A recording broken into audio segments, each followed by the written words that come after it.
镜头换来看苗栗市昨日有一个姓林的族人咧赛车，向互两个查甫压起另外一台车带去。这家属总是甲警方报案，这个姓林的族人总伫咧家己去互放出。根据警方初步了解，是轿校引起纠纷。 这个林姓女子当要去开车，后壁出现两只轿仔，将伊的路挡掉的。随即出现两个穿乌衫的男子，硬将这个女子为驾驶座扭落来，拖入去后壁的轿仔内底。在8号下晡2点左右，苗栗市新东街发生同街别人的事件。家属隔了一天才向警方报案，警方的专案小组巡线，嘛逮捕4个嫌犯。那我认为警方有非法逮捕你、拘捕你，可以申请庭审。有手上吗？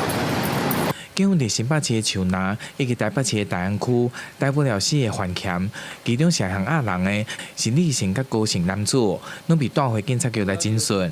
至于这个被害人是被拘禁伫家的一间饭店，伊自由了后，家己叫了计程车来倒转苗栗。我们是载到客人，客人才会讲啊。客人说要回苗栗，他跟我说要回去苗栗公馆啊。就下交流道的时候，警方看到我的车下来。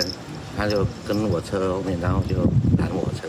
警方初步了解，嫌犯当时分别开着一只挂着假车牌的轿仔，以及另外一只组内车辆，早就停伫林姓女子的车辆边仔伫等待，真明显是预谋犯案。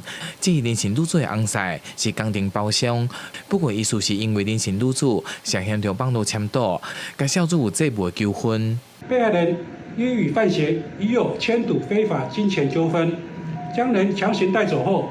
再往嘉义地区藏匿，见警方陆续拘获犯嫌后，才将被害人释放。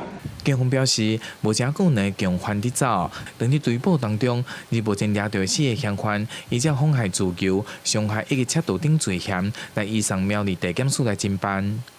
记者苗栗综合报道。